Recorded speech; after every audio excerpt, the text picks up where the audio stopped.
नमस्कार मित्रों, मैं शिव शंकर विसैला अपने चैनल विसैला सच में आपको एक ऐसी सच्चाई से रूबरू कराने जा रहा हूं जिस ओर शायद अभी तक आपका ध्यान नहीं गया होगा। बहुत मार्के की बात है, ज़रा गौर से सुनिएगा।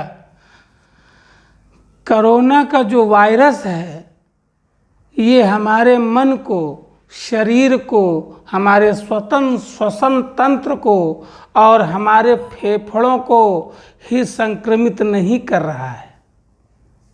गौर करने वाली बात है कि यह कोरोना वायरस हमारे मन को, हमारे शरीर को, हमारे श्वसन तंत्र को और हमारे फेफड़ों को ही संक्रमित नहीं कर रहा है। यह कोरोना वायरस हमारे रिश्तों को संक्रमित कर रहा है, हमारे संबंधों को संक्रमित कर रहा है, हमारी जो इंसानियत है, मानवता है, आत्मीयता है, उसको संक्रमित कर रहा है।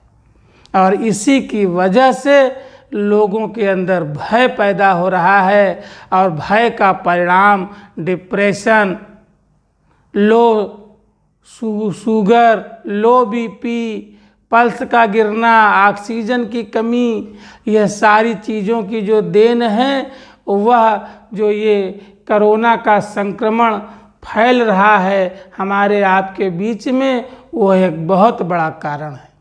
आज मित्र नहीं रहा, घर परिवार नहीं रहा, नाते रिश्तेदार नहीं रहे, जानने पहचानने वाले शुभचिंतक आज नहीं रहे। ऐसा क्या हो गया है? जो कल तक हमें बहुत प्रिय था वो आज अप्रिय कैसे हो गया है? यह बहुत सोचने वाली बात है, बहुत अच्छा सवाल है कि जो कल तक हमारे लिए अजीज था, जिस पे हम दिलो जान निछावर करते थे, एक पॉजिटिव रिपोर्ट आने से वह व्यक्ति अप्रिय कैसे हो गया? उसके सारे सगे संबंधी, नाते रिश्तेदार, इष्ट मित्र, दोस्त यार, यहाँ तक कि परिवार, बेटा बहू, पति पत्नी, हर व्यक्ति उससे एक दूरी बना ले रहा है। कारण यह है कि उसको कोरोना हो गया है, मुझको भी ना हो जाए। ये जो सबसे उस बीमारी की सबसे मूल वजह जो है वह यह है।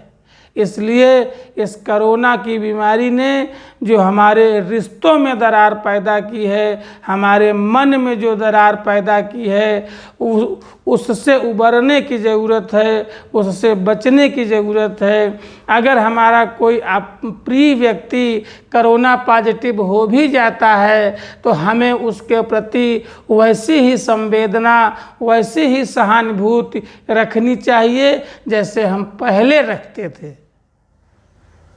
आज हम कोरोना पॉजिटिव केस के नाम पर लोगों से ने जो दूरी बना ली है, हम उस दौर के रहने वाले, उस जनरेशन के व्यक्ति हैं जहां हमें समझाया जाता था, सिखाया जाता था, हमारे यहाँ की संस्कृति, हमारे यहाँ का संस्कार मेल जोल बढ़ाने का रहा है, लोगों के सुख दुख में सम्मिलित होने का रहा है।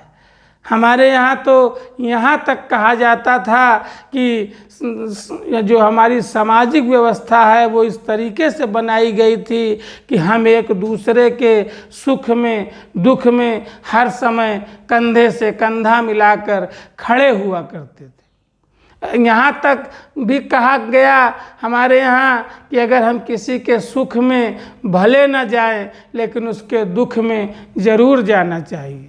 लेकिन आज इस कोरोना काल की व्यवस्था ये है कि हमारे अपने प्रिय, अजीज, मित्र, बंधु, सखा हमारे सामने इस संसार को छोड़ के जा रहे हैं और हम उनकी मौत की खबर सुन के घर में गुमसुम बैठे रहते हैं। हम उनकी अंत्येष्टि में भी नहीं जा पा रहे हैं, हम उनके घर परिवार के दुख को भी नहीं बता पा रहे हैं। यह कोरोना का सबसे बड़ा दुष्प्रभाव है। और सवाल यह बहुत ज़रूरी है, जिस पर सबको सोचना चाहिए कि जो हमारे फ्रंट लाइन वर्कर्स जिनको कहा जाता है, हमारे डॉक्टर्स हैं, हमारे नर्स हैं, हमारे सफाई कर्मचारी हैं, और जो भी लोग कोरोना काल में फ्रंट पे काम कर रहे हैं, वो सारे लोग कोरोना पॉजिटिव मरीज की सेवा कर रहे हैं, उनको हॉस्पिटल में भर्ती कर रहे हैं, उनको दवा इलाज दे रहे हैं, यहाँ तक कि उनकी मौत हो जाने पर वही एक कोरोना का जो वॉरियर्स है, फ्रंट लाइन वर्कर है, वही उनकी डेड बॉडी को शमशान घाट तक भी ले जा रहा है और उनकी अंत्येष्टि क्रियाकर्म भी करा रहा है। क्या उसको कोरोना नहीं हो सकता है? जरूर हो सकता है। अगर उसको हो सकता है, उसको नहीं हो सकता है, तो क्या जिस परिवार के व्यक्ति की मृत्यु हुई है उस परिवार के लोग उसकी अंत्येष्टि क्रियाकर्म को नहीं कर सकते हैं? अपना फर्ज मानते हुए, अपनी जिम्मेदारी मानते हुए, अरे कैसे हो जाएगा कोरोना? आप अपना विल पावर मजबूत रखिए। आपके पिता थे, आपके संबंधी थे, आपके नातेदार थे, आपके रिश्तेदार थे, जीवन भर आपने उनके सुख दुख में उनका साथ दिया है। आज जब वो कोरोना पॉजिटिव हो गए हैं तो आपने उनका साथ छोड़ दिया है। ये कहाँ का न्याय है?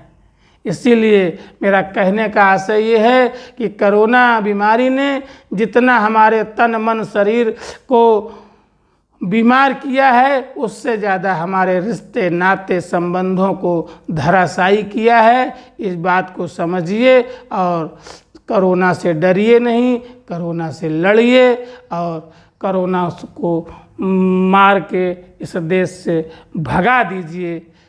जय भोलेनाथ।